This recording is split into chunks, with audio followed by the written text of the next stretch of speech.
the age of social media, all it takes nowadays to spark up an online fight is to merely have an opinion. One opinion will cause many to spiral into a pit hole of anger where no one dialogues, only insults the person who has the unpopular or even the popular opinion regarding the latest trends in comic books, movies, or pulp culture. It makes sense given the circumstance. After all, acting tough behind the protective wall of the black mirror we all own and use on a daily basis makes it easy for anyone to jump right into a tirade of insults and threats. Again, just for having an opinion that they may disagree with. I decided to go against that notion. I've decided to start a video series where we discuss the hot topic issues within the comic book industry and pulp culture and provide you with another perspective. One of logic, reason, with just plain old dialogue between two people who have different opinions. My co-host and I will discuss the pulp culture topics at hand in a fun, engaging, and respectable manner. So, without further ado, let's talk about it.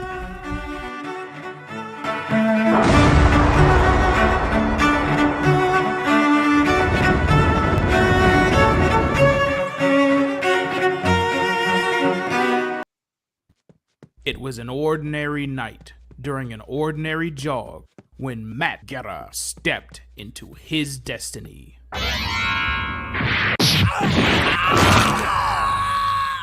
Using his Jeet Kune Do, Matt teaches would-be violators that the cost of crime is too high for them to afford. But little does Matt know, his act of bravery has run afoul of Los Valientes, Orange County's most notorious street gang. The head of Los Valientes, the mysterious dreamer, decides to make an example out of Matt. And amidst a brutal game of tit for tat, where anyone could get caught in the crossfire, Matt Guerra must bring an end to Los Valientes' wave of crime before his loved ones pay the ultimate price for his heroism.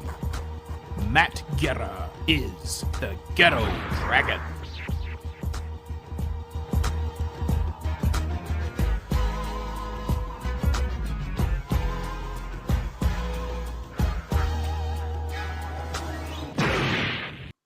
Yo, what is up, everyone? Happy Friday. I am Julius Freeman, and here's my co-host, Kyle.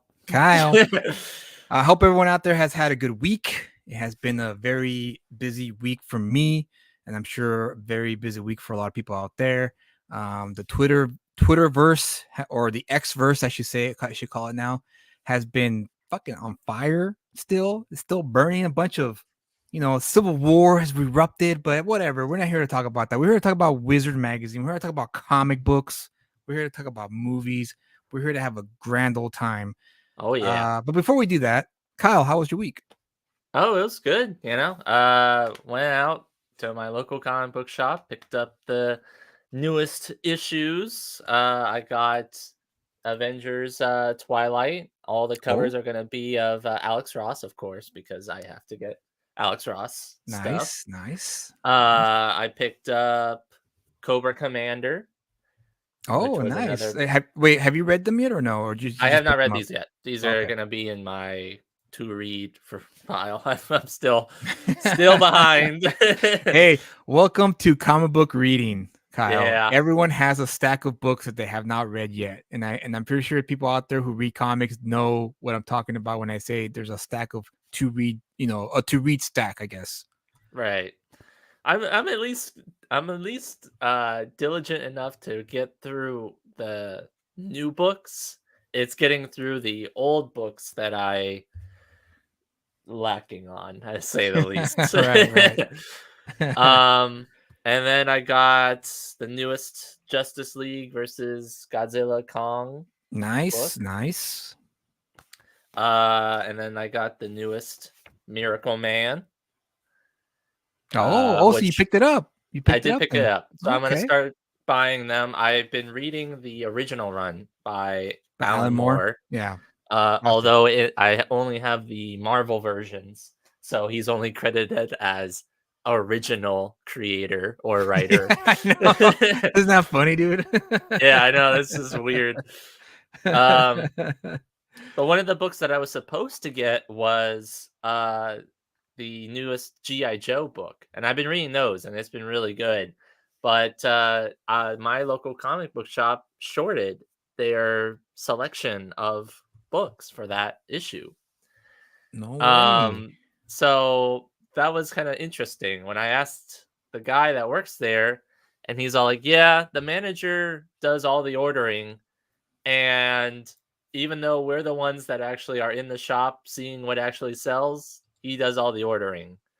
So I guess he didn't look at how many books they needed because he didn't even get enough for the pull box for everybody.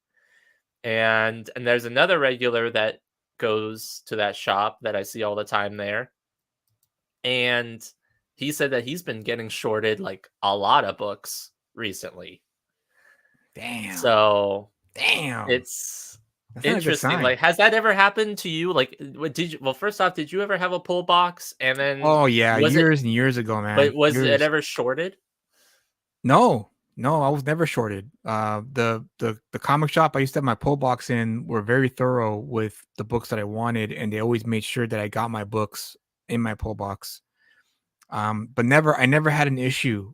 Guys in the chat, guys watching the show, did you guys ever have an issue like that where you have a pull box and you get shorted? Like they didn't get your book in your pull box like you're supposed to? Does that piss you off? Does that kind of ruin the experience for you for the local, comic shop? Because when the fact that you got shorted, Kyle, after you Yeah, requested the book, that's not a good sign. That's not really good customer service because the whoever orders the books should have at least considered the people who have pull boxes to see who right. ordered what, so that way they could order accordingly. You know? At least that many. I mean, like you would figure those are the ones that you have like know that people are gonna buy. So Right. it's like Yeah. they're already spoken for. It should be a done deal, right? It doesn't understand it. Benjamin Soto says, I don't do pull lists anymore, but when I did, they always had my books." Exactly, because that's the whole point. That's the whole point of the pull box. So that way you don't have to Right. worry about and coming to the shop on Wednesday afternoon or in the evening, whatever, and finding the book that you wanted to pick up gone because it's sold out. You knew, it's in my pull box. It's all good. I don't have to worry about rushing to the store to pick up a copy Yeah. and risk not picking up, not getting a copy for myself. Well, and that's the reason why I wanted to pull for GI Joe and So the Cobra B-rolls. Commander and all this stuff because like in the comments said that all the Skybound stuff had been really great so far. The Void Rivals, Cobra Commander, Duke, Transformers, GI Joe. It's just crazy to me that they have all those licenses and they're all doing fairly well amongst all of Yeah, them. It's I like know, dude.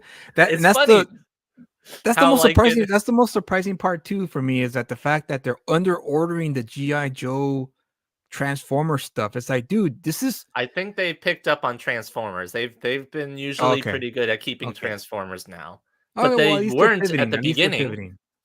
That's good. But they should have known from the get go that right? this was huge, right? You have Skybound, Robert Kirkman's comic book production company, getting the rights to the license of Transformers and GI Joe. They were mishandled in IDW, totally mishandled. They Right? weren't really good. They weren't up to par. And then IDW lost that license, and then Skybound of all people picked up the license, which surprised me, to be honest with you, because Skybound is known more for original IPs, right? Producing original Yeah, IPs, and the fact they picked it up, I was like, whoa, okay, oh, this is gonna be interesting. Robert right? Kirkman's going to make something good out of these properties, and so far he's been delivering from what I've heard. And I was gonna Yeah, pick up what was the one that I missed out on, the first issue? Duke. Duke. I wanted to pick Yeah, up Duke because it looked good, and it sold out. So it's like, yeah. He has okay, to borrow my copy because I did pull it and it yeah, did yeah. show up, but he's borrowing my copy right now, and I read I'm that reading his note. copy, and if I like what I read, I might pick it up. Joshua Williams Ben Subtle says Joshua Williamson. Blah, blah, blah, I can't even fucking Wow, talk. you just cannot. You just butchered that whole thing. Take two. Joshua Williamson is a great writer. I had never heard of him before. I recognize that name, but I don't know where he came from either. but the name rings a bell. If anyone else in the chat knows what other works he's done, let us know, because like I said, his name sounds familiar, but I just don't know what books he's done that he's written in the past before he got this big gig with G.I. Joe and Duke. Flipping through the Cobra Commander book, it's looking pretty cool. So I'm looking forward to reading it. But yeah, but like we were talking about with the shorting, they shorted the Transformers when it first came out. They only ordered like 50 copies, but when it Damn. first came out. But Well, one of the things though that they did do, which I really appreciate, is they got me the first printing of the Ultimate Spider-Man book. whoa, wait, hold on. Gotta blow that up. Gotta blow it up. Yeah. Look at that, guys. Woo! Now, The Go now ahead. I'm a fan of Jonathan Hickman, and I wasn't surprised that this book did well, because Jonathan Hickman is a big superstar name now, and they relaunched the Ultimate line, and now I heard that book is going for what, $40? Yeah, I was looking. That's what shocked me because when he gave it to me on Wednesday, he's all like, "Yeah, that book's going for like 35, $40," and that was on Wednesday. And last time I checked, it's going for like 40, 45, maybe around Dang. 40. And I'm like, "That's crazy." That's like, I was like kind of blown away because like the book's only like 1 week old and it's already like, Well, it's sold out. It's sold out, and yeah, it's also sold like out. that's also an indicator of people were hyped for this book. Benjamin Soto asked, "Are they relaunching?" They did it, bro. Yeah. You Well, missed so out. from what I understand, this Ultimate Spider-Man is basically Ultimate Spider-Man in name only. It's not actually Ultimate, the like from the original Ultimate Spider-Man. Oh, gotcha, It's basically just gotcha, using the name Ultimate gotcha, Spider-Man, gotcha. but from what I heard, it's actually really good. I see. I see what I mean. Okay, that confused me. So it's not they're not relaunching the Ultimate Universe. It's just the name of the comic book, Right. essentially. Oh God. All right. That makes that okay. That makes more sense. Apologies to Mr. Soto for misinterpreting that comment, but no, I guess they're not. But hey, I mean, I guess I'm not surprised. I would say maybe 5% of me, kind of Yeah. wished I picked up the book, but at the same time, the 95% is not. I don't care. I Yeah. really don't care. Well, when I saw this That's cover, right. Hold on. Sorry, Kyle. Guys, if you're here, hit the thumbs up. It helps with the algorithm, help the channel grow. We're here to talk about comics and fucking have a great time and have a and talk to you guys. Talk to you guys and have a great time talking about comics and maybe even talking some shit if it ever comes down to it. But mostly talking good stuff about comic books. So hit the thumbs right. up for us. But go on, Kyle. What were you saying? Uh well, I'm trying now I have to remember what I was going to say.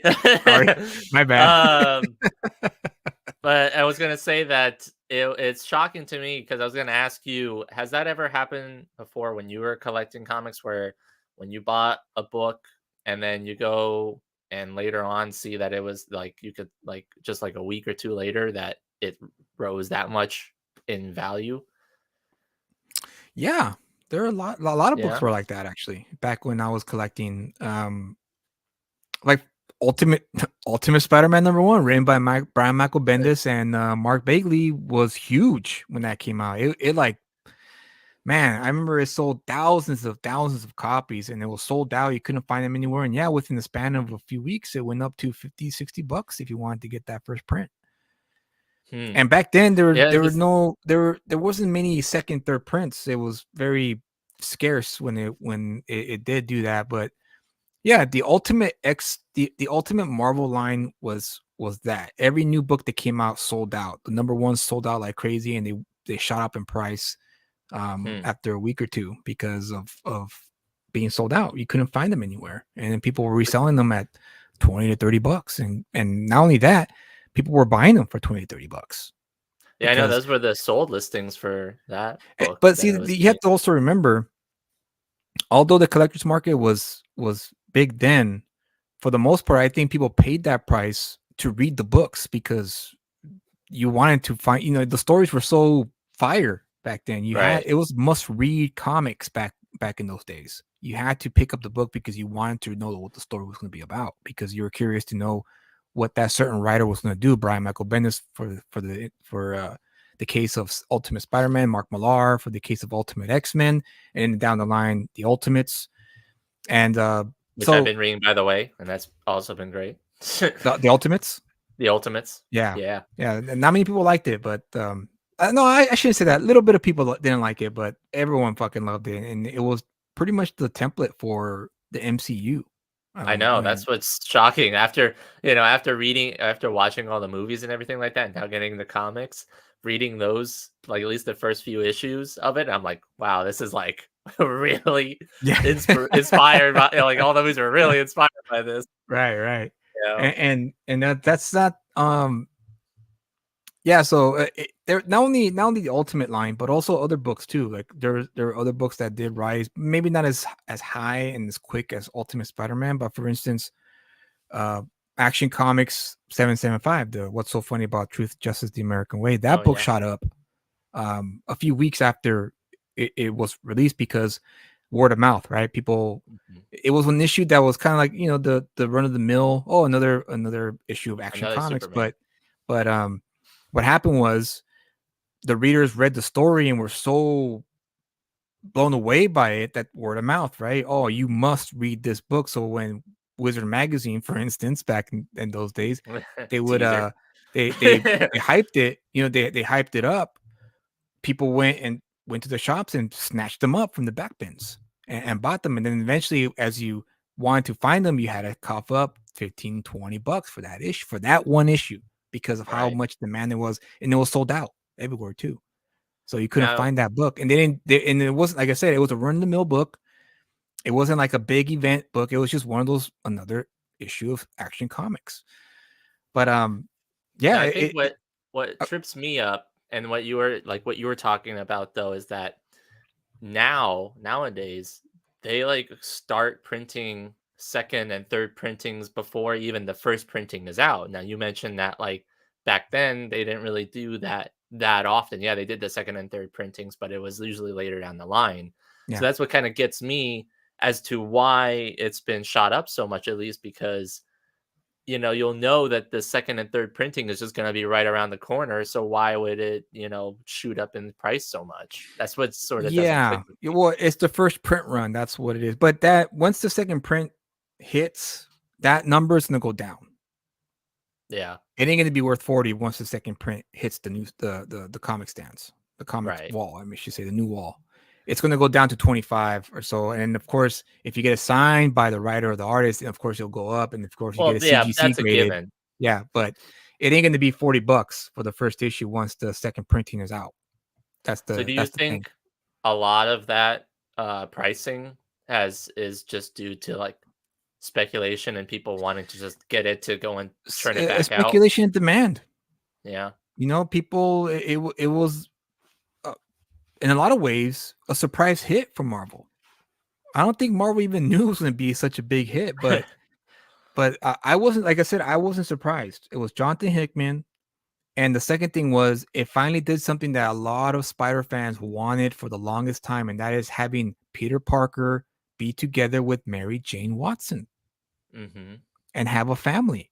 That this is something that fans, to my understanding anyway, chat, if you guys want to wise me up, it's been something that has been in demand for a long time. Spider-Man fans wanted to see Peter Parker together with Mary Jane and be happy together.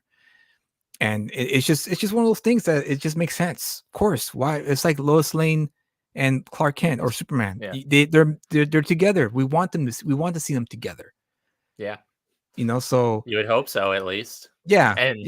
And of course, I'm sure Jonathan Hickman has something up his sleeve. I mean, there's no way they would have hit him up if he didn't have something that was worth, the hype. Not just the hype, but the investment. Mary Jane is a walking red flag. What do you mean, Freddie? But by the way, I would like to say hi to the chat. Thank you guys for being here. Ben, Oli, B Rose, I don't know if I mentioned Ben, or I think I mentioned Ben, but yeah, thank you for hanging out with us. And for those who are just watching silently in the back without commenting, welcome to the show. Hopefully you guys enjoy. But I just wanted to say also that going back to speculation and what have you, um, Wizard Magazine, which is the topic of today's show. Wow, we're just gonna go right into that. Okay. No, wait. Was there something else you wanted to talk about? But I was gonna say that I was like the story behind me getting the book, but we're just gonna jump into it. Oh no, go for it. Share it. Share it. Come on. We talked. All right, whatever. I was gonna say. This is a live stream, Kyle. This isn't a fucking show. This is a live stream. We're just going raw. No condom, raw. Why? I know. I'm sorry. But no, go ahead, Kyle. Tell us the story of how you got. Yeah. You know what? That is a good story, actually. How you got Ultimate Spider-Man. No, I was gonna talk about how I got Wizard Magazine, but I told the story about how I got Ultimate Spider-Man. It was the guy that my bad. He picked. You gotta listen, man. I'm sorry, dude. I'm sorry. It's Friday. But go on. Let's talk about let's talk about something that kind of got some traction when I posted it on X. I posted a picture because you came in one morning. Right. You came in Monday morning and you're like, I got something pretty cool. And I thought, oh, he probably found an old comic book, from the 60s or 70s. Get your head in the game. You're not drinking tonight, right? No, I'm not drinking tonight. I'm just being wacky, naturally. Yeah, sure. Not drinking. so anyways, I was saying, you came in, you're like, oh, I got something cool. And I thought, oh, you may have found a cool comic book, like a vintage comic book. And you pull out Wizard Magazine. Wizard Magazine. And not only Wizard Magazine, but also the cover that Alex Ross painted with Spider-Man and Superman is a homage to the John Romita drawn cover of the crossover that occurred. I believe it was the 70s. Chat, if you want to correct me on that. I believe it was the 70s when this crossover happened in the comics.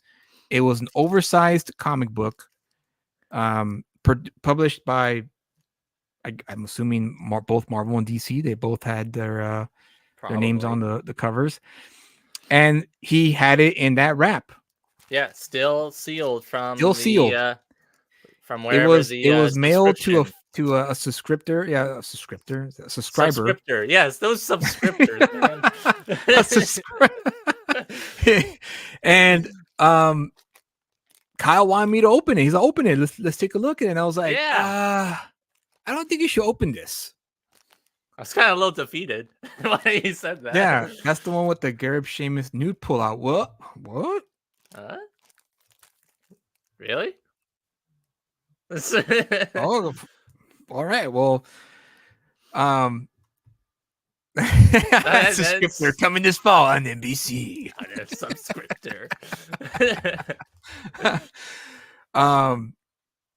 Oh, that you know what, Ben? Yes, that is the Thunderbolts with Mark Bagley. Number 0. Yeah, because it came with free books. There's another book in there, but I can't tell what it is because it's sealed.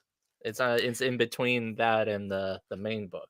So, as I was saying, hold on, let me just get this ready real quick before I share my screen. As you were saying, wait 1 minute and just sorry. There. Okay, here we go. So I told them, you shouldn't open this. You shouldn't open this because it's sealed. It could be worth something. Wizard magazines are a relic. They're a time capsule. They don't make them anymore. They don't reprint them. They're going to eventually down the line become something of like Life magazine, for instance. Life magazine is done. Like they don't make them anymore. So you they at least they'll be worth something. If you find them, they'll be collectors. They'll be a collector's item. So speaking as funny, Oli, worth something. Nah. So check this out, Oli. So I decided to ask the people who who follow me and I follow on X, and I tweeted out, "My coworker bought this and was going to open it. Should he?" Just to see what people would say, Right. and the responses were pretty funny. Like Oli immediately responded with, "Yes, wizards are worthless." And I responded to Oli saying, "Yeah, but he paid $12 for it, so they're not that worthless. They went Right. up in price because when I used to buy them in the comic shops, they were $5. So Right. there was a And that's six what it dollar, says here. a $6, no, $7 markup, but it was sealed.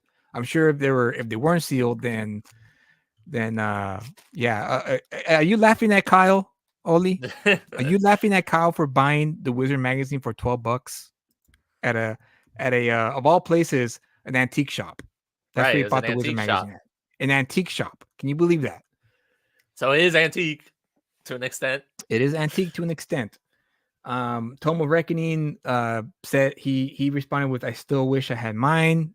Tome, me too, because I had a whole bunch of them, stored away, but I lost them in the move.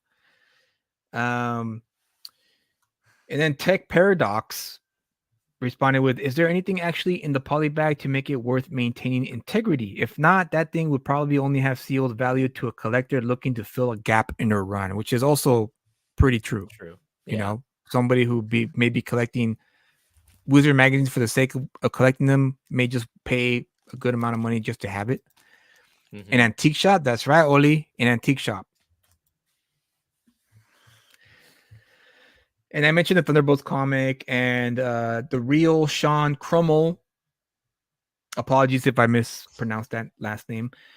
Says, "Hell yeah, I actually bought the Batman cover of this seal a few years ago and ripped it open." So he recommended you rip it open. Oli says you definitely pay too much.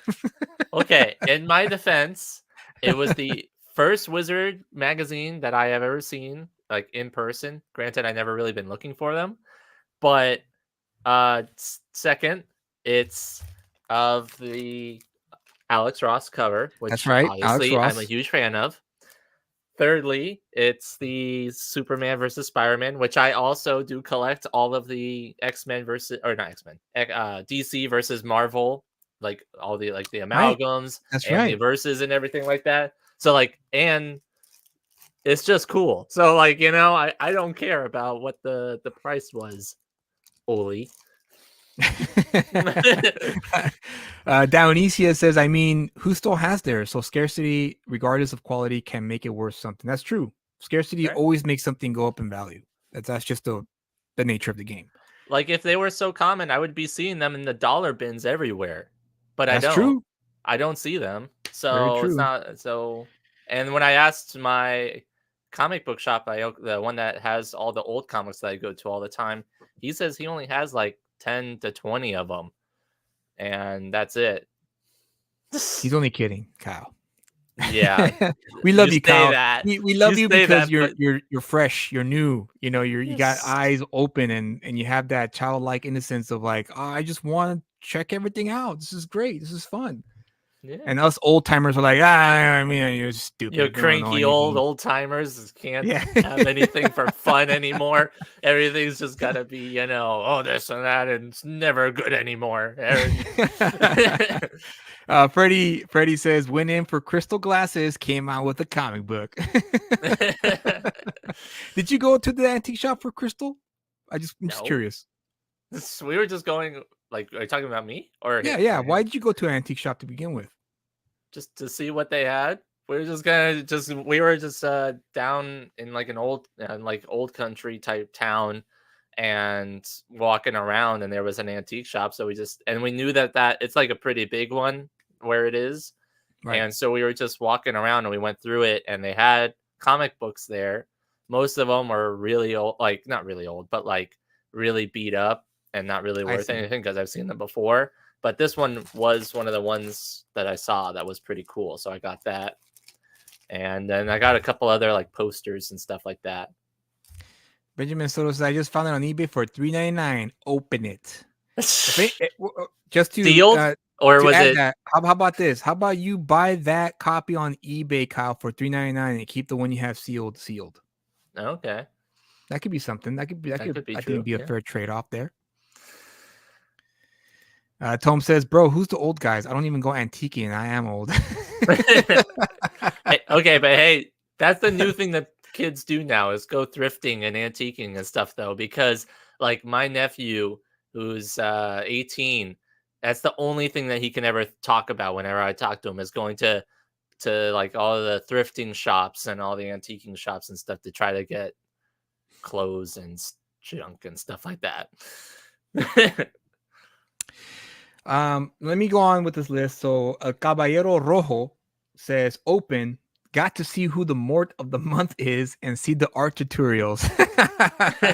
Now, I know you probably won't get that reference, but that's pretty Not at much all. what. Yeah, that's something that was in every issue of Wizard magazine. The mort of the month, and also the art tutorials were pretty cool. I have to admit, those were really cool because they would get pros to have like a little tutorial, like a little 2-3 page tutorial of how to draw certain things like cars, Oh, superheroes, okay. women, that kind of stuff. Really cool, really good stuff.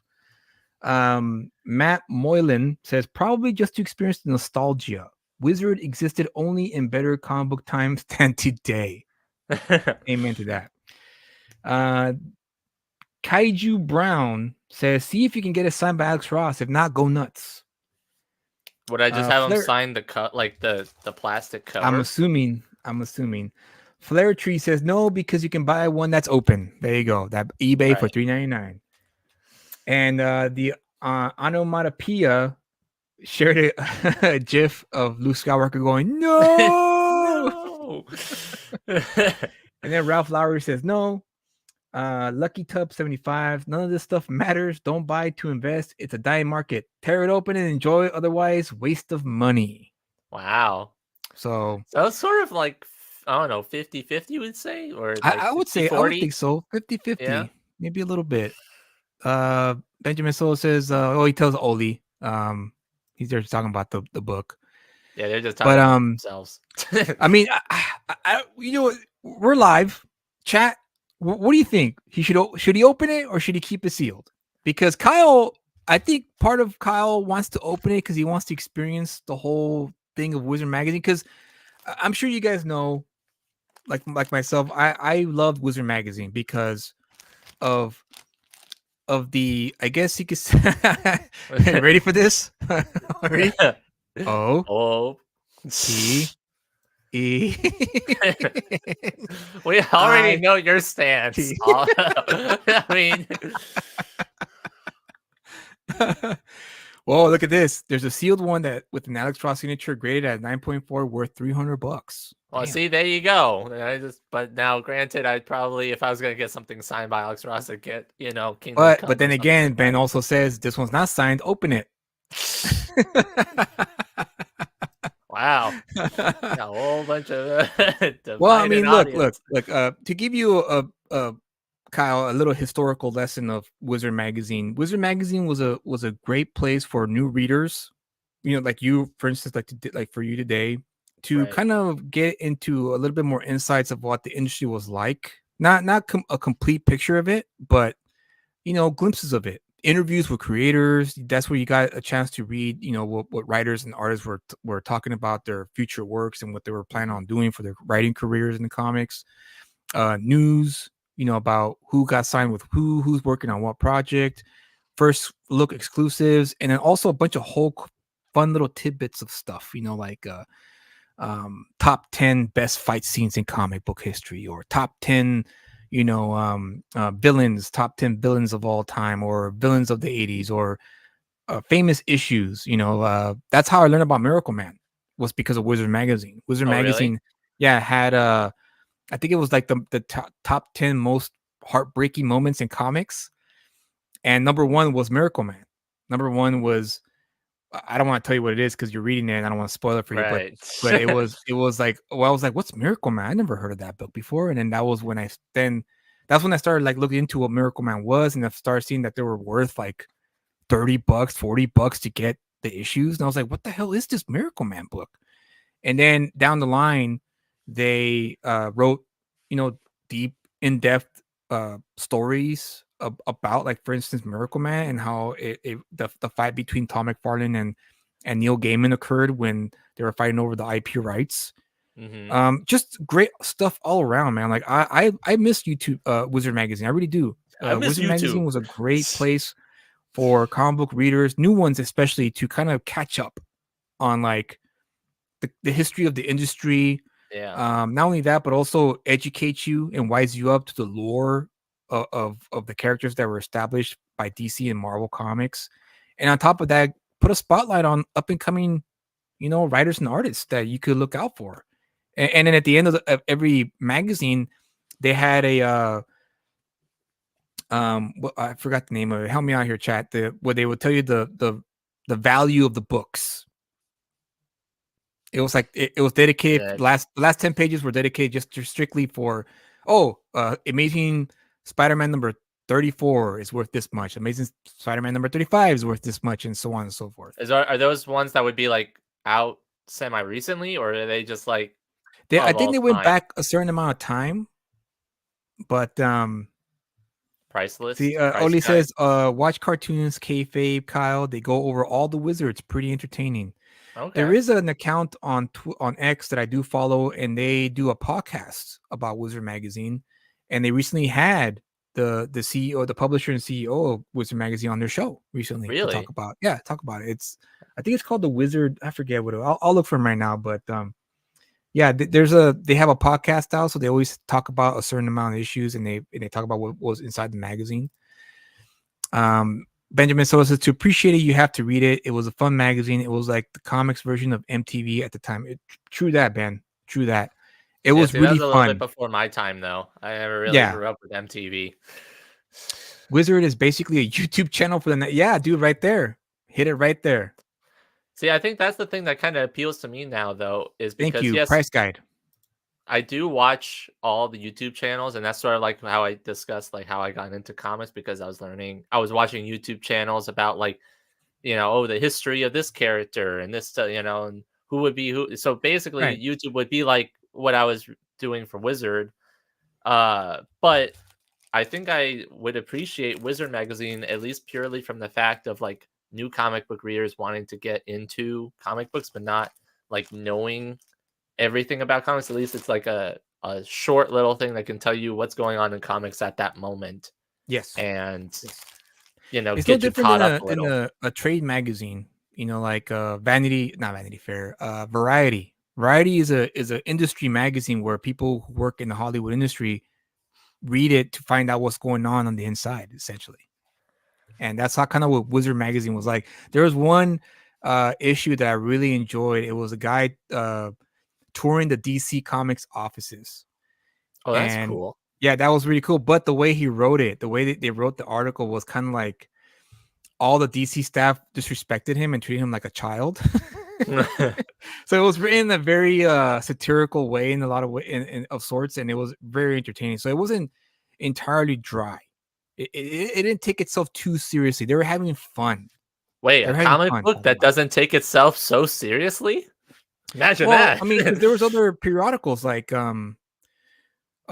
chat, help me out here. What was the other magazine that did like straight up serious interviews? It was the Comic Books Journal. The Comic Books Oh, Journal. okay. Comic Book Journal. That was a magazine that took itself seriously. They took their comic book work very serious. They handled the medium as something like a cinephile would handle cinema, right? Oh, really? It's a serious art form, and that was the Was it contrast was it the of Wizard same? Magazine, which was like Ben described earlier, the MTV of comic book, the comic book industry, where the comic book journal or the comics journal, I can't remember the exact title of it. Thank you, Oliver Oli. says Comics The Journal. comics journal. Um, they took themselves. They had serious interviews with the creators. They actually like. It's like if Julius wrote it.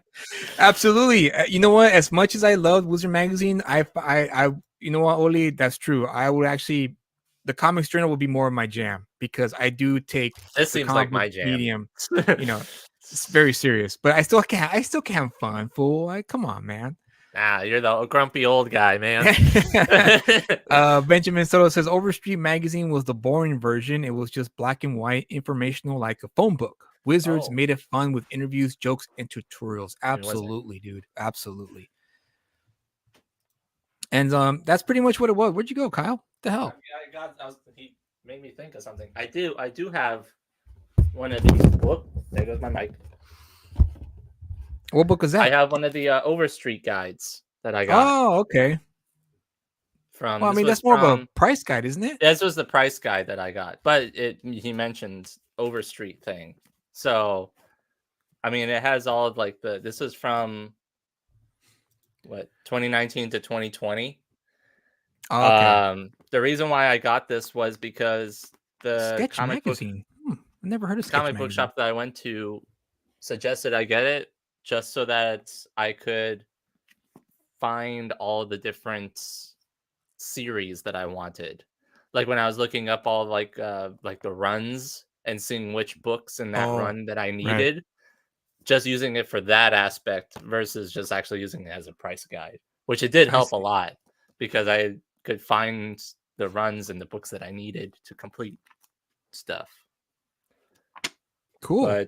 But it had, ads and different stuff in it. Yeah, but that's boring, Kyle. Yeah, but That's boring. It's not as it doesn't pop like Wizard Magazine did. And I don't know, man. I wish Wizard Magazine was still around. To be honest, I wish that we still had a Wizard Magazine of sorts, something that just has fun talking about comic books. But I think the internet has changed all that because it all kind of got, I don't want to say watered down, but spread out because it was, when Wizard Magazine was at its peak, it was it was very it was very confined because the industry was so small and tiny back then that it was mhm. easier to focus your target on the big two of Marvel and DC, and then of course you had your movers and shakers in the indie scene like Jeff Smith and Terry Moore, who never crossed over to the mainstream. They stuck completely to the indie scene, but they found their footing. They were able to still have a long comic book career because of how of being able to sell, not as much as Marvel or DC, but still be up there to keep on pushing them, keep on pushing their product out and their books out. And yeah, Wizard Magazine is something that I don't think could be done today, given the fact that like I don't know who mentioned it earlier, but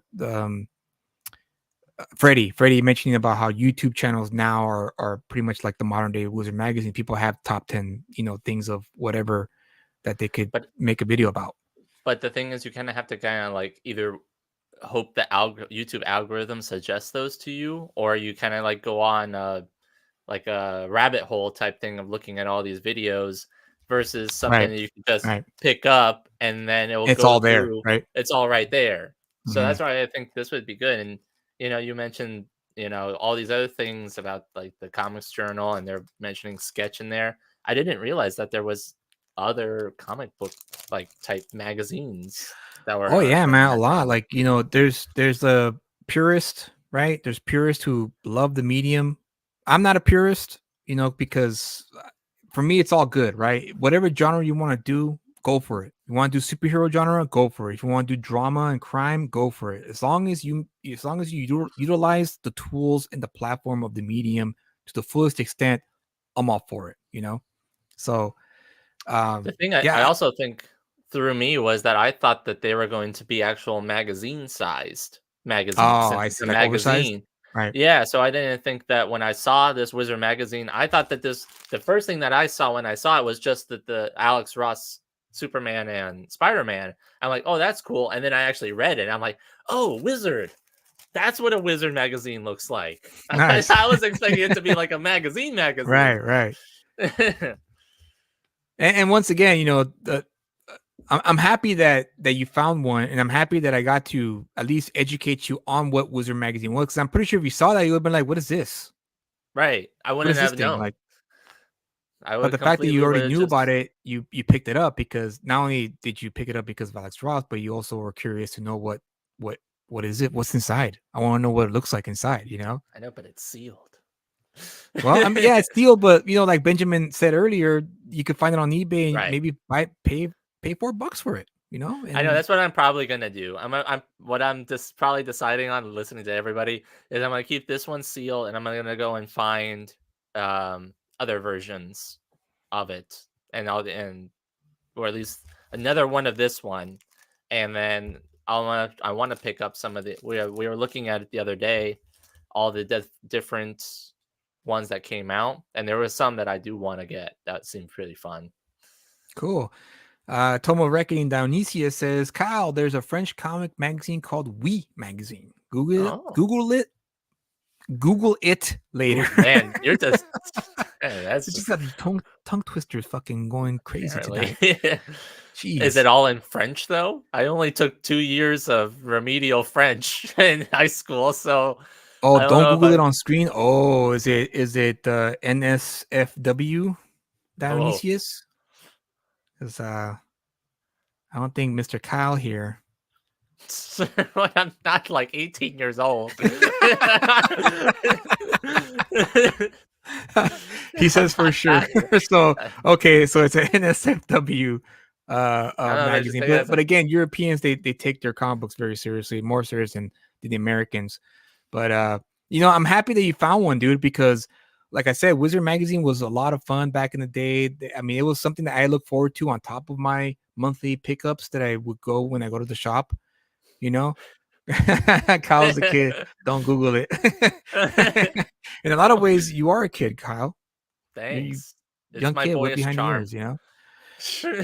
But as I was saying, Wizard Magazine was a great source of entertainment, not only of like just news, but entertaining factors too. Like um, remember, I don't know if it was a picture that I saw, or was it that? Did they have the little Doctor Doom on the corner there, or No, was that another cover it was probably a that you should? different. I think it was a Oh, okay, different cover when I was showing you. okay. So yeah, I mean, it was all around good fun to read a Wizard magazine, and I'm sad that they went out of business. I'm sad. I did the research for you. Don't do it. Oh, what are you trying to? What kind of trouble are you trying to get Kyle into, Dionysius? I know. And just for the record, Kyle is over 18, so Yes. don't worry about it. But yeah, I'm happy that you did find it, and I recommend what Ben did. What Ben suggests is buy one for like $4, three, whatever cheap you could find, and check it out, dude. You'll see what I'm talking about when you do get a chance to actually look through it, and you're gonna find yourself not only entertained but also educated too as to Right. like the comic book history, and also it's a time capsule to kind of give you a glimpse of what things look like back whenever issue you decide to pick up on that date, because it was.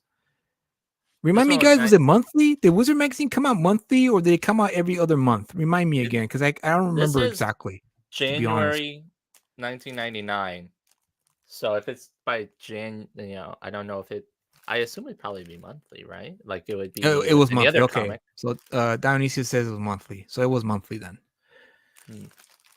So yeah, that was the conversation, guys. We just want to talk. I want to talk about Wizard Magazine because it is a relic. It is a time capsule of sorts, and try and find another issue, another sealed one. I bet that Thunderbolts #0 will be fun to look at. I'm sure it would be. Mark Bagley is another superstar artist that maybe you are not familiar with, Kyle, but yeah, If he he did was. other stuff, his art style looks familiar. He might have done other things that I read, but I don't recognize the name. Okay. He's, people are saying they remember this #0.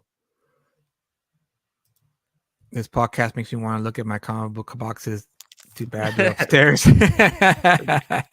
Well, that's what we Oh want. yeah, he did Ultimate Spider-Man.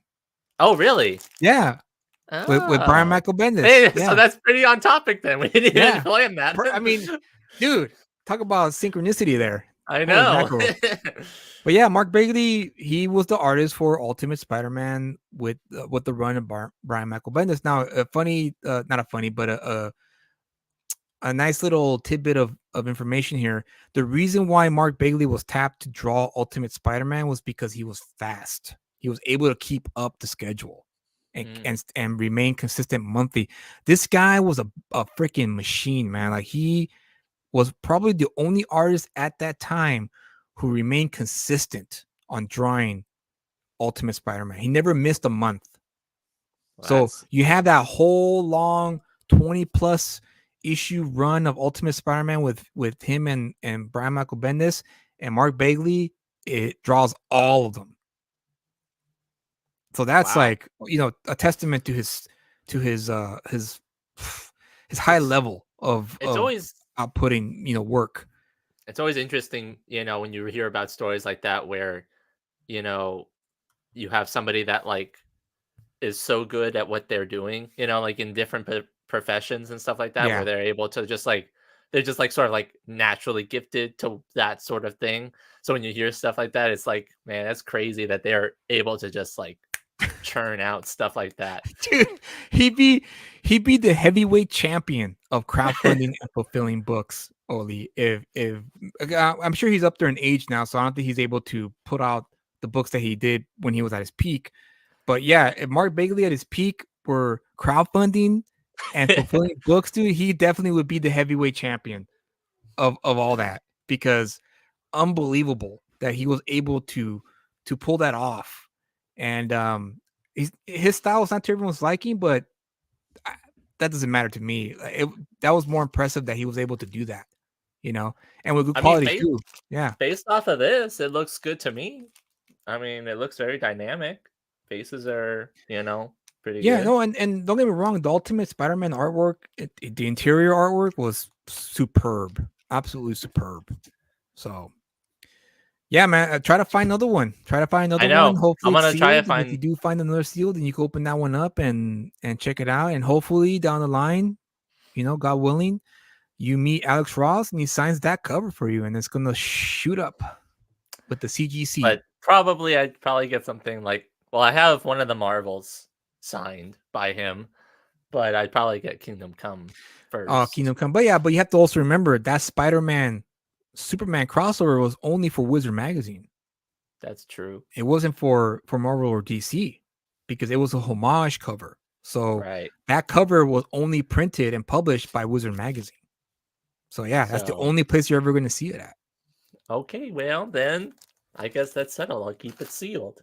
And Oh, Benjamin Soto says ASM was bi-weekly for a good while when he was on that.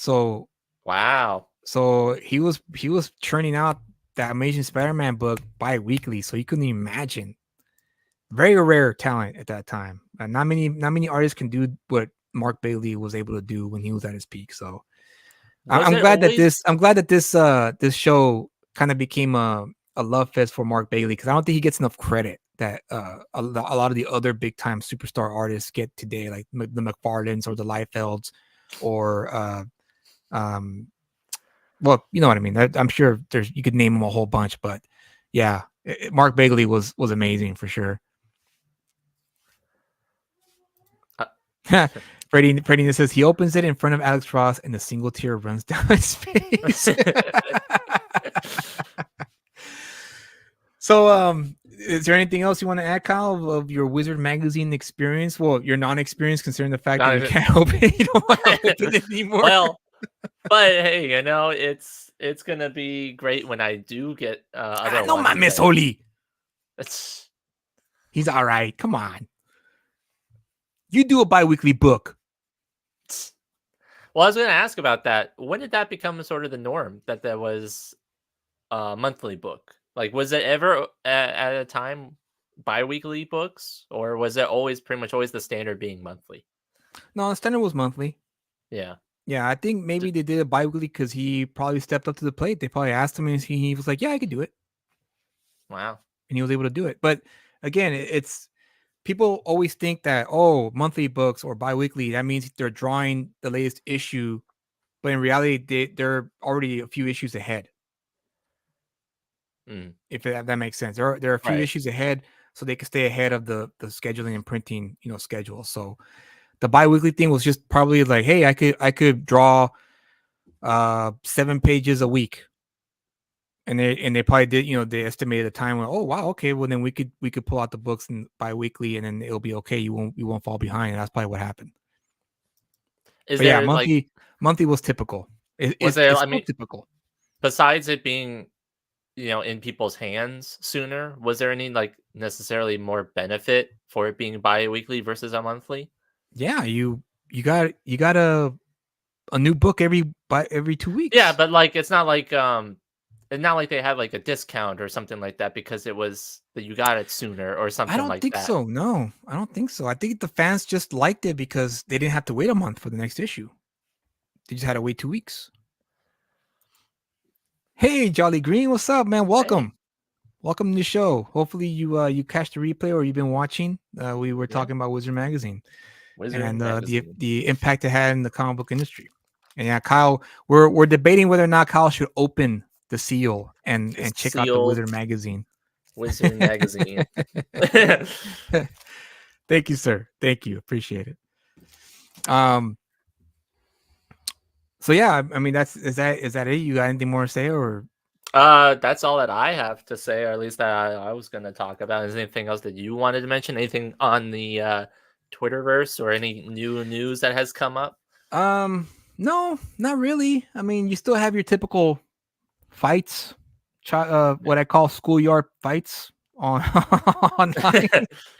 But it's at this point, it's just tiresome. It's just really tiresome. And oh look what you got Oh, another supporter. no, I see. I just say no. Don't open Don't open it. it. Yeah, don't let Ollie see that. Yeah, no, Ollie's gonna stick to his gun. He's gonna say open it, screw it. They're worth nothing. Right.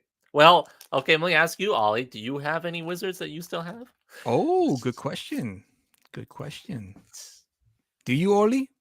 Do you have any Wizard magazines that you have, or you threw them all away? You're like, I'm done. I'm done with this. And if you do have any, send them over to me since you're not going to need them anymore. Ándale. Ándale. There we go. Don't have any. Well, then at least I have one. There you go. And I have 0 because I lost them. And I had a whole bunch of them too, which I'm sad. I'm sad that I lost them because I really did love my Wizard magazines. They're really great. All right, well then, speaking of magazines, and the one thing that Wizard magazine did have that I also didn't, I also enjoyed. Sometimes they would have an indie spotlight. Sometimes they would spotlight, indie books that were outside of Marvel and DC, because obviously they also understood, as much fun as it was and as much mainstream as it was when they covered their topics they did, they still understood that the comic book industry was a lot more than just Marvel and DC. There were smaller presses and there were indie creators doing it all by themselves. Like I mentioned, Jeff Smith and Terry Moore. And they will sometimes have spotlights where you would find out, hey, this book looks pretty cool, and you will go and hopefully go to your comic shop and they would pick up one of those indie books. And the most famous indie book that blew up was Teenage Mutant Ninja Turtles. It was a Oh complete yeah. indie book. It was nothing. It was not published Did by a they small press. It was did they printed and advertise it? distributed by the creators of the book. Did they advertise it in Wizard, and that's how it got They popular? advertise it in the previews catalog. Oh, So they were able to, save up their money, pull it all together, and buy some advertising, and that's how some of the shops got copies of the first Teenage Mutant Ninja Turtles, and it freaking blew up. It was yeah. a Now it's a a billion-dollar company, like yeah, franchise. now it's like huge, right? Now it's like just absolutely like a money maker. It just keeps making money, just boom boom, just like a fucking, like the Federal Reserve printing press, right? Right. Just They're printing money, and baby. they're coming out with a new Turtles book too. Yeah. So a lot of those comic shop owners, they saw that ad and they went, this is perfect. This is exactly what comics should be. Teenage Mutant Ninja Turtles, sign me up. They all said the same thing, Kyle. You know what they said? What? They said it was worth the pickup.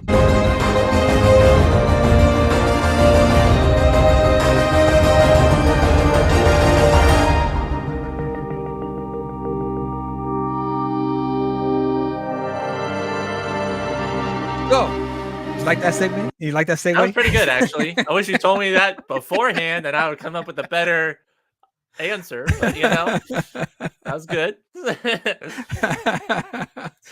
Oh, what's up, Ray? What's up? What's up, cabron? Pinche cabron, way. Sorry, my Mexican came out. My Mexican wasn't nationality. Haha, te mamaste, Julius. Skybound has got the memories. That's up for debate, Ray. That's up for debate. But anyways, yeah, welcome to another segment of Is It Worth to Pick Up?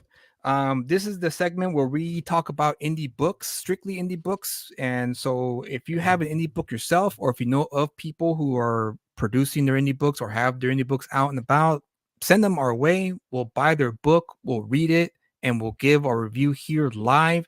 If they're open for it or open to it, then they could come on the show live and they could listen to our review not in person, but live, here in the live stream. Live. And how many times are you gonna say live before? As much as I want. I mean, there's no synonym for live. What else can I use for live? Kyle. Current. Yeah. Okay. But as I was saying, yeah, that's what we do. And Kyle and I, we pretty much look at all the indie books that are out there, and then whatever we think looks good, we review it and here on the show and let you guys know if it's worth the pickup or not. Sometimes it is, and sometimes it's not. It's just the name of the game. Sometimes you can't win them all. But hey, and on top of that, Kyle and I may not always agree. He may think it's worth the pickup. I may not think it's worth the pickup. Or in other instances, I may think it is. He may think it's not. So in this case here, we reviewed an indie book that he picked up at a comp. But go ahead, Kyle. Give the context. I was gonna say, when is it gonna be like my segment? Bear with me, Kyle. Okay. I like to hear myself talk. All right. So bear with me. All right. Okay. Go ahead, Kyle. I picked up, and what I went to go and get was this book called Handi Work. And it is this. I got this book last year at a comic book convention, along with the 3 other books of the same. I don't know if they were written or drawn by the same people. The guys that were there were selling, a wide variety of books. And so this one was the one that they said recommended. They said it was about a hitman that was like possessed by a demon and was not. I guess he's a hitman for drug dealers, and cartels and stuff like that. And so they use him to kind of like dispose of the bodies in so that nobody can trace it sort of way. The writer is by Dylan Fields, artist by Jonathan Howard, letterer was by C.W. Thayer, and editor was Ron Miltz.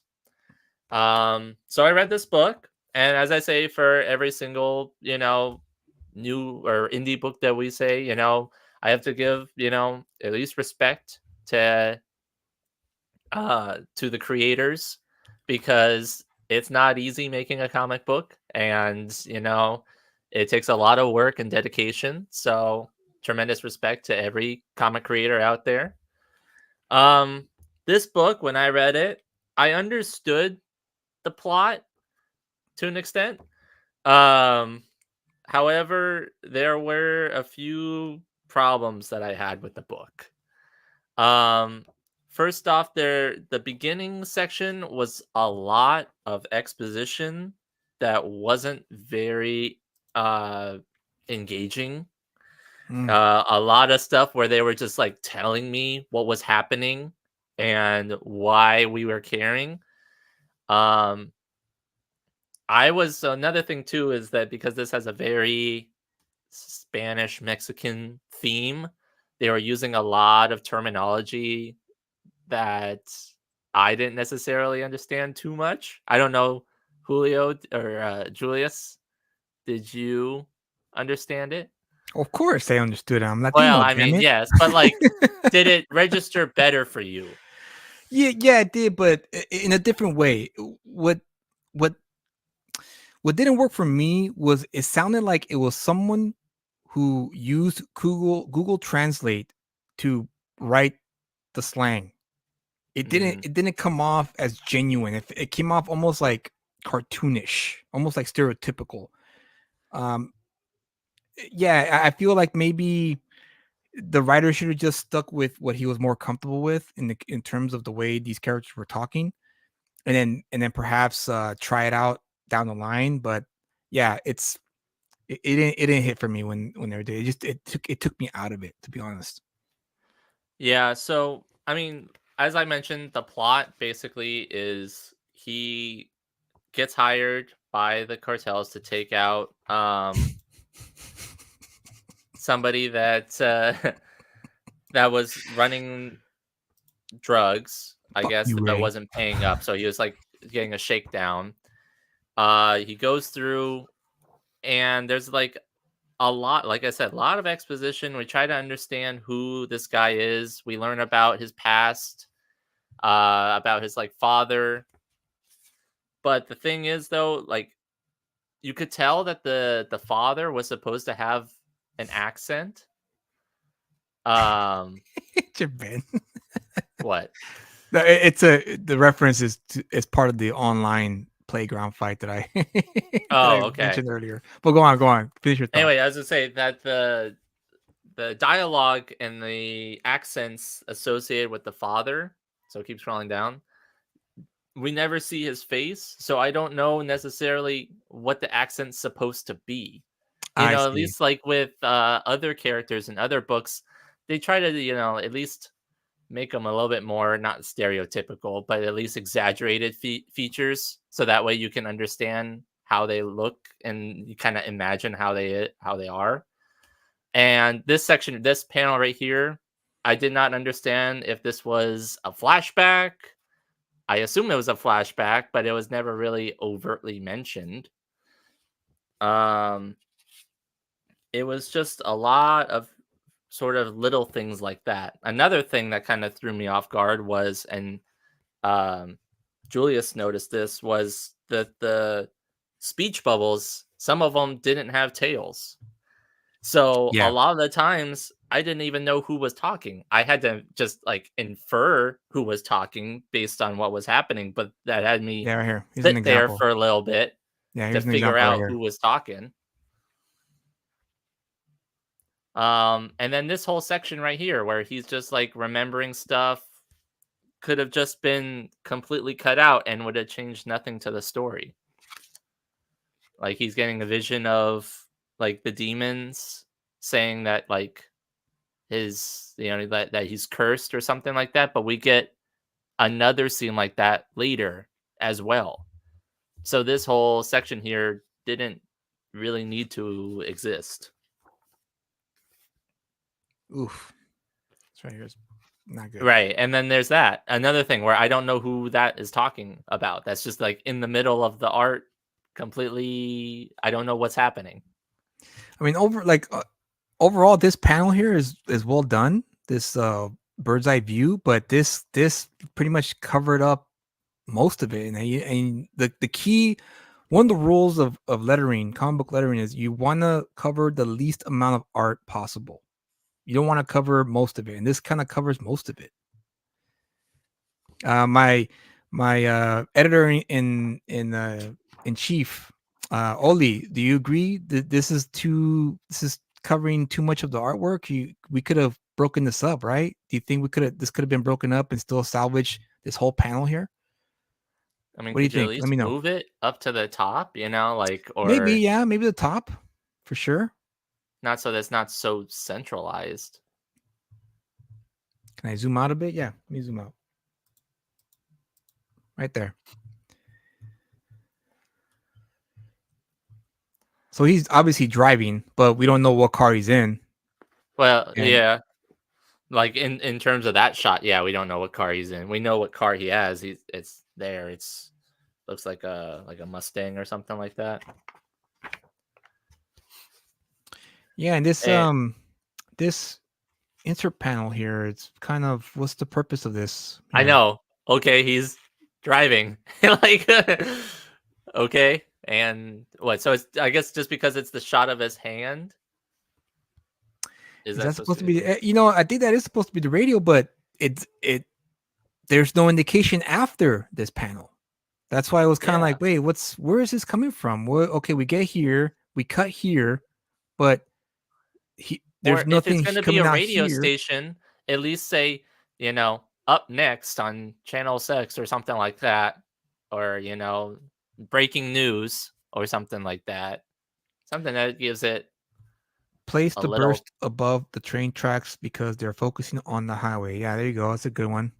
And also to add to Benjamin's observation here, this could have still worked as well if they broken this up, and maybe the first sentence could have been up here at the top, like Oli suggested, and the second sentence could have been down here, Oh, yeah. pointing at the radio, because you have all this space here that you could have utilized.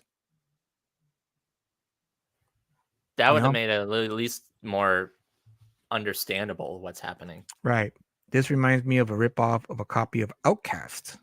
Is that the Outcast? Is that remind me again, Ray? Is that the Skybound book by Kirkman, or I can remind me again? I don't want to get it wrong, but yeah, this could have been broken up here and down here, and maybe here as well as the last line maybe of the radio message. The Kirkman book. Okay, yeah. All right, I Mhm. figured that's what you were talking about. It could be. I mean, it's not uncommon to copycat, other stuff that's more successful in order to, ride that wave of success.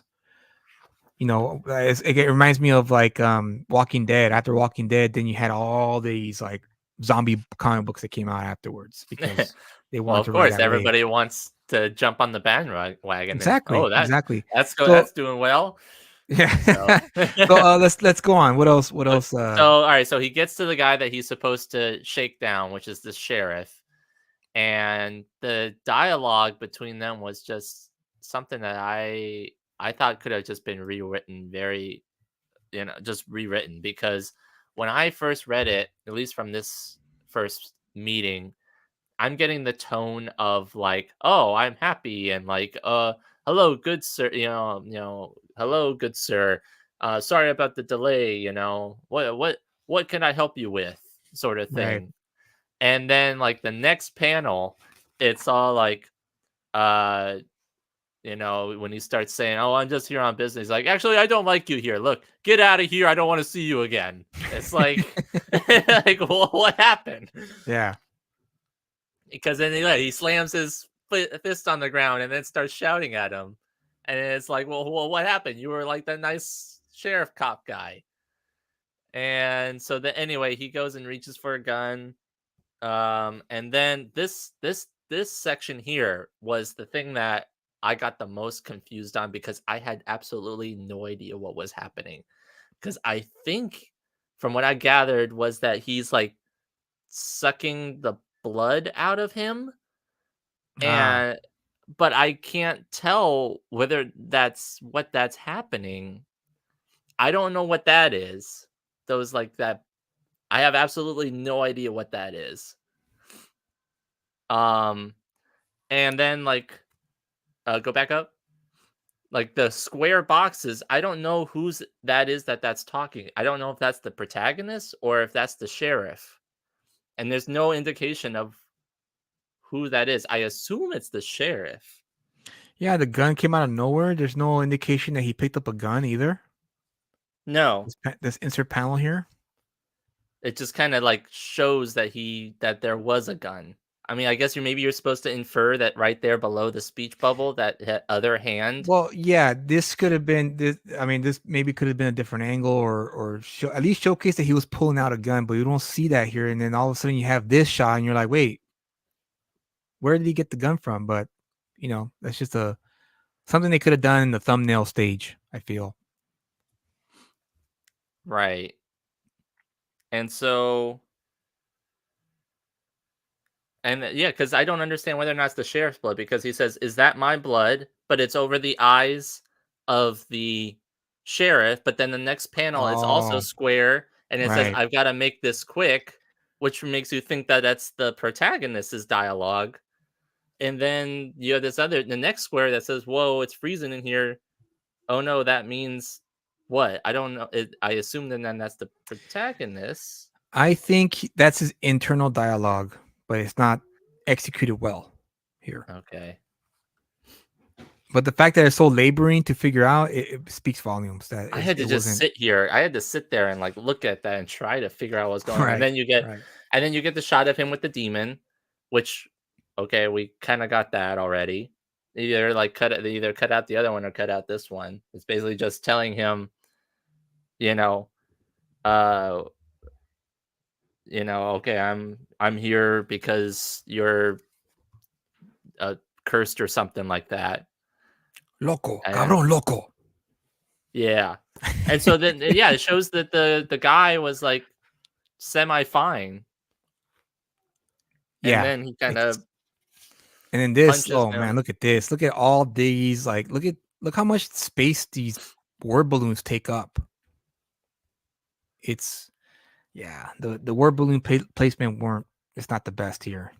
Well, and then other That's me times, being nice, by the way. I'm being nice by saying that. Not the best. well, oh, and then actually go back up. Go back Uh-huh. up to the where he slams on the table Oh, okay. right there. So he Hmm. slams on the table, and then the next word bubble is right there at the top. Oh, But right. that's the Yes. second dialogue part. Yes. Right. Yeah. So you're reading the second part and then going back to the first Yeah. part. Yep. Yep. Right here. Yep. Oof. So Yeah, that the was letterer also did one not do thing his that due I missed. diligence here, and neither did the Yeah. editor. Both the letterer and the editor of this book did not do their due diligence here when reviewing the book. So anyway, then the rest of the book is him going to some clinic type thing that's I guess supposed to be some, I don't know, some back room, surgeon like fixing thing. Right. And he says, "Oh, you're off your meds again," or something like that. Well, we'll try to fix it. We'll up the dosage so you don't have these spasms, which are the demon thing. And then we get the final thing with the sheriff. He keeps breaking panels. Yeah. Yeah, it's very sloppy work, Ray, for sure. And then yeah, so then finally we see that the guy then uh like drips blood and then keels over and dies. And then I didn't take a picture of the last panel, but basically it's the last panel is just the cops coming in and saying, "Oh, another one." And that's it. And that's the end of that. So, Oh, okay, overall, okay, so at least some stuff that I liked about the book. At times, I did like the art. I did like the colors. It did have pretty monotone, but if this is taking place in Arizona and stuff like that, I kind of get the setting and the colors of it, which were fine. At times, the art I did enjoy. Um, let's see. The protagonist, I don't know. He just seems very one dimensional. Besides the one interaction that or flashback that we had with his dad, that's pretty much the only like emotion that we ever got with him. So I don't necessarily know why besides him being possessed by a demon, and maybe we're supposed to feel sorry for him for that. I don't really I can't really connect with him in a way. right. Like maybe, like if there was some other situation that he was in, or maybe we got more information of like maybe he's like forced to do this even though he doesn't want to, which we kind of got. I think there was hints to Yeah, but that. it wasn't strong. It was just like Yeah, kind of written off. Like, yeah, this is he's kind of forced, but they don't elaborate on it. They don't focus on it. It's kind of like just hurry it up. Let's move along. right. And There was a lot of setups. I mean, like, which yes, is fine. You can it have a is the lot of first issue, setups. which is what It's it's the supposed first to do. issue. Um, but I don't necessarily thought that they were necessarily strong setups. Right. So, What are Kyle, your other thoughts oh on it? Because you also read it. yeah, during the week, guys, don't make anyone cry because the internet is all, is all human from tree. Let me just say this, Ray. To add, you know what? Let me keep this up. If you're in this business of making comic books and telling stories to readers and you can't deal with criticisms, get the fuck out of here. There, I said it. We're in the business of telling stories. Okay, whether comic books, movies, TV shows, whatever the case may be. That comes to the territory. The territory of readers saying this isn't good. I didn't like it or whatever. Whatever the Right. case. If you can't deal with criticism, then do something else because you're not built for it. Straight Well, up. and the You know, thing though, and now and I'm saying this because I've been seeing a little bit of that on online. I've been seeing that people getting like pissy about it, angry about it. It's like, dude, this is part of the game. Now, my own personal philosophy is this: you put out a piece of work, right? Now you got to look at the weight scale, right? What do you get the most of? Do you get more good or do you get more bad, right? And depending on that, that's when you really have to objectively look whether or not you wrote a piece that was worth buying and worth reading from readers. Now, if you get more good than bad, then you got something, right? There's nothing to worry about. You might have the bad may come from the people who are giving constructive criticism or nitpicks, right? Nitpicks of things. Maybe mhm, you missed a few things that the editor didn't catch, but it still didn't ruin the story. People still enjoyed it. People were right. excited about it. Then you got something. But if you got more bad than good, and people are actually pointing out a bunch of criticisms in terms of pacing, in terms of plot structure, character development, all that stuff, then you really got to look at your work objectively and really go like fucking get to work. It's all part of it. So apologies to Dylan Fields and Jonathan Howard and all the C. Thayer and Ron Miltz, but this book isn't good. This book is not good at all. And the only reason why I asked Kyle here to review the book was because he gave me like a whole bunch to choose from, right? That he picked up Yeah. from the cons. And honestly, the cover was the only thing that got me. It was like, ooh, I like this one. This one looks good because the cover is very good. I'll give him that. The cover Yeah. is really well done, and it got me interested. It got me like, oh, hey, this one looks good because it had the skeletal hand, the handiwork on the ground, the red, which is the blood, and then the billboard here saying lost. So I was like, oh, perfect. This is pretty cool. I like this. Well, and then yeah, the pitch that he gave me was that it's like a hitman that's being possessed by a demon and does these kills that nobody can track, and then is trying to figure it out. And I'm like, okay, that sounds Dustin. good. But like what we were mentioning though with the criticisms is that a lot of these things could have been fixed, like all of the text bubbles and the placements of them, and fixing up some of the dialogue and stuff. That's not necessarily hard things to do. You Yeah, have to have a knack to see that, but you the know, artwork still needs a lot of work, but the artist was still he still understood a little bit of the pace, the rules of pacing, sequential pacing, and angles. Pretty good, but he still needs work. He needs an editor who can look at his strong points and cover up his weak points and get him to focus only on his strong points and work around, all that. So that way the reader won't see them and he could work on his weak points as he continues drawing. Because, like everything else, it's the amount of hours you put in to hone your skill, to hone your craft, I mean, and to develop your skills. So if you want to be a great writer, you got to write every day, right? If you want to be a mhm. great artist, you have to draw every day. So And Um, that goes with anything, really. yeah, exactly. With anything, the more hours you put into it, the better you'll get at it. It's just a natural thing that happens for this. It's a human thing, right? Yeah, exactly. Right? No Nintendo. Put down the controllers and get to work. Um, but the for me, the word balloons needed a lot of work. They could have maybe shrunk the font size, maybe a size or two, maybe one size down. Um, the placement of the dollar could have been done differently. The editor didn't do his due diligence by not by pointing out the missing pointers of who's talking to whom and who's saying what to whom.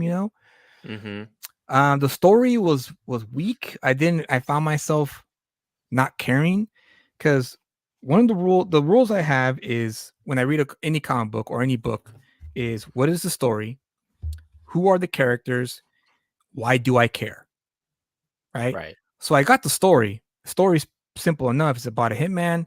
He's dealing with a demon that he got that's attached to him, and he Mm-hmm. doesn't want anything to do with it. That's the sense I get, but it's not Yeah. delivered well. The character is pretty clear. He's struggling. He's doing what he's doing, but we get the sense that he's not really eager to be in this kind of line of work.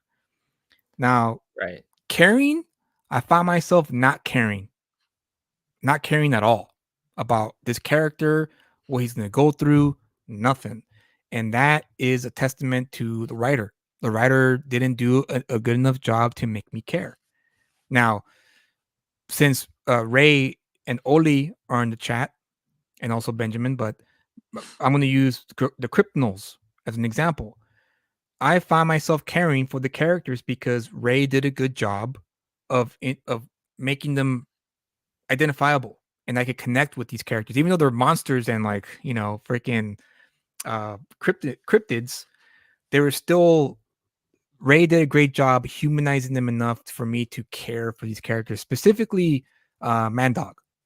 Right, Mandog Right. was the one that I could connect with the most. That And I think that's most roast readers connected with the most. and that's what I connected with. And Yeah, as we mentioned when I reviewed the Cryptonals, is that he was one of my favorite characters. exactly. So this writer didn't do a good job having me connect with this main character who I want to, connect with. I want to feel his pain and what he had, his unwillingness to be part of this. But I don't get that from this. It's like very lazy. It's very um kind of like yeah, I don't know. It just didn't hit. It didn't land. In other words, Benjamin Soto says, to me, it looks like the artist ad libbed. I see a lot of pointless panels and it makes the pages feel cluttered. Good point, Ben. Good Mm-hmm. point. Or while the style is not my leaning, it's not bad. It's serviceable. Exactly. There you go. Right. Serviceable. It's That's not a good like word. yeah, I didn't necessarily hate the art. I thought, yeah, like you said, it was fine for what it was. Yeah, like this was cool. I like this, Yeah. you know, but And I think like, another thing go too ahead. that I Go ahead, Kyle. caught I think another thing too that I caught. So scroll all the way down to where he's the slamming fist again. Okay. Um, we always get a lot of shots with him with his hand, and he's always wearing a glove, and got me thinking back to the whole handiwork thing. All right. And it showed him with the glove on and stuff, but then when he actually does touch the guy, his hands are bare. He doesn't have his gloves on anymore. So maybe that was the reason why he's Oh doing yeah. this. Is Look right here. Yep. Right yeah, there. he has the glove on there, but then the neck. So Yeah. gloves on. Every other, I was looking while you were talking. I was flipping through every other shot. He always has his glove on He or doesn't gloves have it on, here. and he doesn't have it there. And Mm. then he does it. So I don't know whether or not that's either a continuity thing or that was like purposeful. But No, if it that was an editorial gaffe. that was okay, Yes. Yes. The editor should have caught that because some, people when artists are focused, they tend to, lose other things when they're primarily focused on a certain thing. And the editor's job is to make sure everything stays. See, like I think right here it looks like he has a glove on. no, because it's fingers. So or It could be the well, shine of the leather. That's my guess. usually, but they're more black in the other shots. Yeah. Well, whatever the case, this But was he doesn't have definitely. the one on the one. He doesn't have the glove on in the one before it. So go back Yeah, up. see, he doesn't have gloves on here either. Look, no No. gloves. Yeah, look, and he has the gloves right here. Yeah. Oof, man. So if it was a gaff, then that's a gaff. But if it was supposed to be intentional, then it's not intentional enough. Yeah, yeah. If it was intentional, it would have. The writer should have done a better job pointing that out. But there's no indication of that. There's no At least indication show of is he crazy or is he not crazy? or at least show a shot of him like taking off the glove so Something, that yeah. we can, like dramatically or something like that. Or No, I think what happened here was yeah, the editor didn't catch it. They just didn't notice it. Because if I was the editor of this book, I would have said, "Hey, wait a second, what happened to his gloves?" And if they would have Right. told me, "Oh, he took it off panels," like, no, no, no, no, no, that doesn't work like that. You got to show him taking off the gloves, or else the reader's not gonna know anything. He's not gonna. They're not gonna compute. They're not gonna compute that. You have to show it on the page. Can't do things off panels. That's not something that I recommend every writer and artist who's listening to this now and also in the replay. If you're an aspiring artist, don't ever do things off panel. Always do it in the page. Always. So just another tidbit of editorial advice there. Yeah, that's bad, dude. That's really terrible editorial here, in my opinion. The colorist I can forgive because artists are focused, and the editor's job is to catch whatever the artists don't, whatever the artists miss, because that's that. It's human nature. We're not perfect, right? We're not perfect machines. Right. But yeah, overall, the lettering could have been better. It's not very good. The word balloon placement is not good either. It's a little all over the place. Um, it's a little Oh, overwritten I as just now well. s- I also just now noticed too the shot with the black with the yellow thing in that shot where he was sucking the blood out. So that black with those things, those I think those are the eyes of the demon that are on the next page. Oh yeah, there it is. Yeah, There it is. but that No, has like that's just a black square in the middle of all this. yeah, no, it didn't. It didn't land. It didn't land at all. Well, yeah, I mean that's all I have to say about it. The story could have been done a lot better. Uh, the word balloons, the lettering, the coloring. Well, I mean the art is okay. Like Yeah, Benjamin said, it's serviceable. It does its job. But over like the other stuff takes away the experience of reading it. Like yeah, like for instance, this insert panel. Like, what's the point of that? What's the reason for that? Why does it need to I be there? I think to sum up, I think a lot of it was just had to do with more editing and more intention in the stuff that they were trying to Right. do. Yeah. Because a lot of this, like what we've been saying, could have been avoidable. It's not like they're kind of like easier mistakes that could have been fixed. And Right. if they were fixed, it would have made it at least a little bit better to read and more flow a little bit better. Um, but it just seems like it's just a lot of little things that were kind of adding up. Yeah. No, that's a good point. Um, it's worth the pickup. Moment of truth. Oh, moment of truth. I'll have to say it's not worth the pickup in my eyes. It did not make me want to go and seek out issue 2 to see how the rest of the resolution happens. For me, this is kind of just a one and done book. Yeah. Agreed. Agreed. I mean, I hope it's gotten better, Yeah, but you would as you always hope. yeah. But the first issue is the first impression for new readers. If you can't impress the readers in your first issue, then you're gonna lose them. That's just another rule in the game of making comics. You always got to hook them in the first issue, because if you don't, then why are they going to invest their time and money to buy issue 2? Right. And that goes for all across the board, and um yeah, it's I hope it got better. I hope that the artist and the writer got a grasp of what they really want to portray with this story, because the story does have potential. I will give it that. Yeah, I mean, like It's a I good said, premise. the premise is fine. Yeah. I think it would work very well. It's just seems like it's kind of lost in execution. Yeah, exactly. It's lost in execution. And if they do get a chance to I oh my god. Wow. Freaking I Freddy. don't know if it's necessarily that bad. Oh my god, dude. A lucid comic, and Kyle does not condone the Wait, we do comments not of the recognize the chats. uh, but again, you're in the business of telling stories. We're in the business of critique. That's the way art has always been since the beginning of time, right? You put something out, people critique it. It's up to you to take it with stride. If you take it with stride, then I feel, in my opinion, you gain more readers that way, because then they'll see, oh, okay, this artist wants to grow. They want to learn. They want to grow. They want to get better, and you tend to have more readers gravitate your way, because we like that, right? We like people who Right. champion through adversity.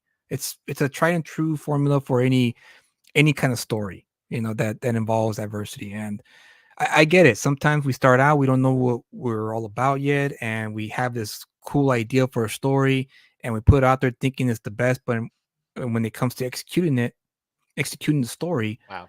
it it doesn't land right. And you and depending on how you react to the critiques, you can either gain more readers or you could lose them. So lose even more after they come to you and tell you, yeah, Handi Work issue 1, yeah, it wasn't very good. And then depending on your reaction, you could say, oh, well, I got this other book maybe you'll like. Yeah. Or you could say, screw you don't know what you're talking about. Then there you go. You lost yourself a potential reader, and that comes back. But Handi Work issue 1, published by IB Comics, written by Dylan Fields, Jonathan Howard, the artist, C.W. Thayer as a letterer, and Ron Miltz as the editor, is not worth the pickup. So there you have it, guys. Yeah, there we go. Yeah. Another edition of Is It Worth the Pickup? Not worth the pickup. Not worth the pickup. But a great show tonight, man. We got to talk about Wizard Magazine, talk I about know. Mark Bagley, and whether or not we should open that Wizard Magazine. But great topics tonight. I would like to thank the chat for joining us. Ray from Kryptonals, Freddie, Oli, Benjamin, Justin Soto was also here with us. Who else was with us? Jolly Green Dionysius from Giant. Tome was here with us too, and B Rose as well. And yeah, thanks you guys for joining us tonight, and hope you guys have a good weekend. Kyle, do you have anything else to want to add? I mean, we're at 1 hour and 40 minutes. We're pretty much done.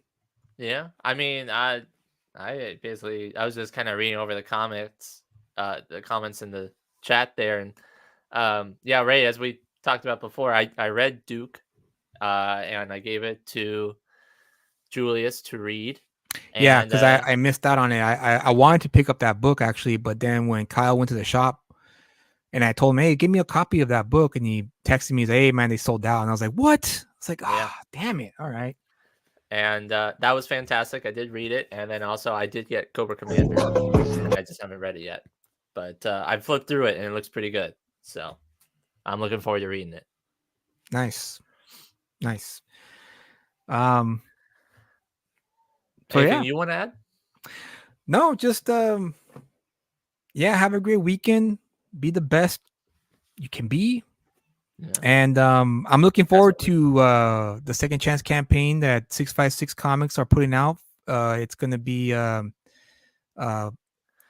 gosh, don't kill me. Dead Stop. Dead Stop is my mind went blank there. Yeah, Dead Stop. It's gonna be on Kickstarter for the Second Chance campaign. I love this book. It's a fantastic comic book, and I love the clown, the payaso story. You guys don't know what I'm talking about, but yeah, I should have the link. But do you guys have the Kickstarter up yet or no? I don't think you guys have the the link yet. But yes, February 6th on Kickstarter. It's going live. So if you didn't get a chance to back it the first time around, this is your second chance to get your copy. It's a great book. It's a homage to Creep Show and the EC comics of old, like Tales from the Crypt. And yeah, the stories are chock full of horror and suspense and outrageousness and poetry. Actually, a poem written by Happy Harry Hardon about La Llorona. And my favorite is the clown story. I don't want to give away what the story is about because I want you guys to read it, but that story cracked me up. It had me in tears. I don't know why. I don't know why it had me in tears. It just it struck something in me when I read it, and I just loved it. Struck you. But yeah, check that It's out. all Check those. that It's one out. all the poetry, man. It cuts to is pulls the heartstrings. Oh no, the poetry was. Just kidding, Ray. Wow, very eloquently said. Much love to you, Ray. I'm just kidding, man. But that's it, man. That's Well, the what show. about? Do you have any updates on Vigilant Fury or Get a Dragon? Yeah. Oh, Vigilant Fury had a little tiny delay, and the reason for that is because Gambino is a new father. That's right. Mm. He has a new father. He has a new father. Dude, oh my god. Oh my god. No, Wow, he's that's quite a a new turn. father. He gave his wife gave birth to a beautiful baby boy. And he's taking a Gambino had a bambino. He took a little break. So there's a slight delay. I totally understood it. So I just want to let you guys know that. But yeah, he became a father. So he's been juggling both the new fatherhood and also trying to, slowly finishing Vigilant Fury. But it's okay. He was almost done anyway, so it's not gonna be too much of a delay. But it's almost done. He told me last time I talked to him, he said he had a few panels left and he was gonna be done. So, you know. Oh, nice! Congratulations! I want my money back then. You told me in March, damn it! You're the one who keeps on saying, "Oh, these people, these indie creators need to be on time," and I do. But so where is it? I'm late because I like providing quality, and quality takes time, as you know, Kyle. Yeah. But we're not 3 years late, thankfully. Yeah. But we are a little late. We're a year late because, like I said, in the middle of the producing the book, he changed styles completely, and he went to complete ink wash, and now he has to redo the first 20 pages of the book. So that caused a big delay because of the change in style. But man, I can't wait for you guys to read the story. It's gonna be fantastic.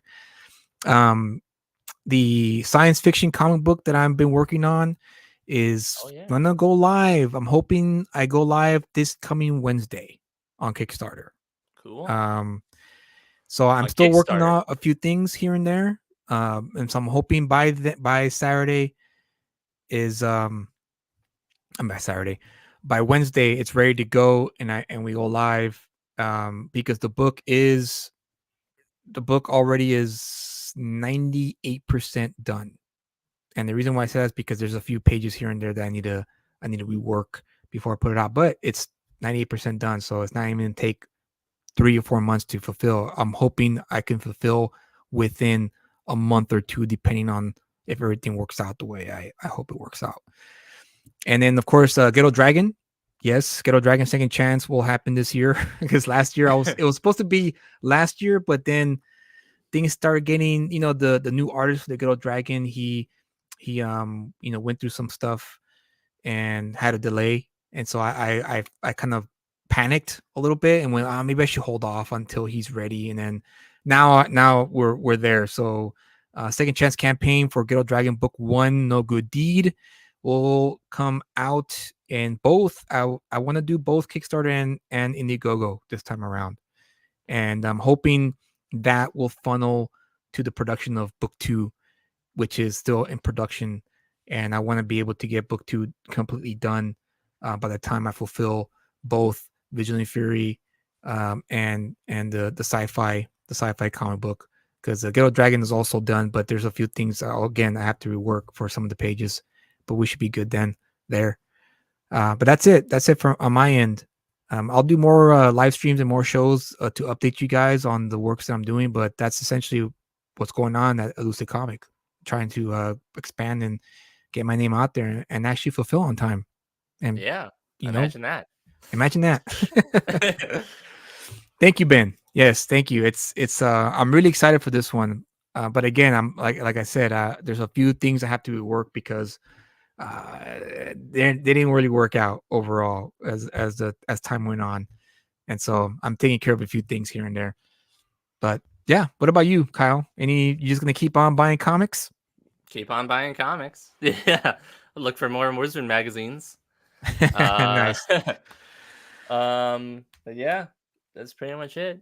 If you All guys right. have any recommendations of what I should get, as I mentioned before, I am very open to suggestion selling. And Yeah, so there's lots of books and stuff that are out there, and a lot of, I'm sure there's plenty of books that you regard as like some of the best that you ever read. Please tell me about it so I can look it up and see it, and then maybe we'll do a review on it. there you go. And if you guys want to let Kyle know your recommendations, follow him on Instagram. His handle is right there at the Hmm. bottom, right there of his screen. Follow I him on try to Instagram, post every and semi regularly.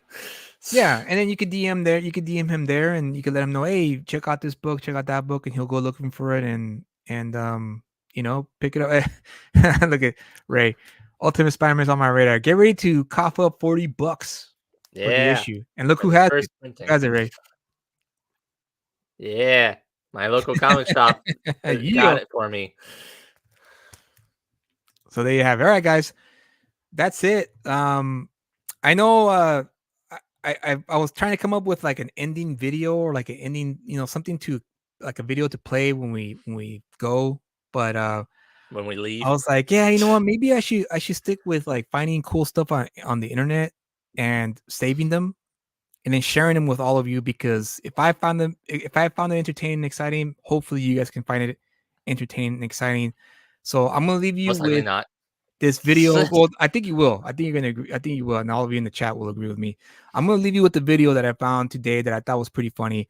It's called "Never Thought Joker Skiing Down the Hill and Batman Chasing Him would go this hard." So, with that said, guys, you be great. We'll see you on next Friday for another edition of Let's Talk About It. So, we'll see you on the next one. Take care. Peace. Bye, guys.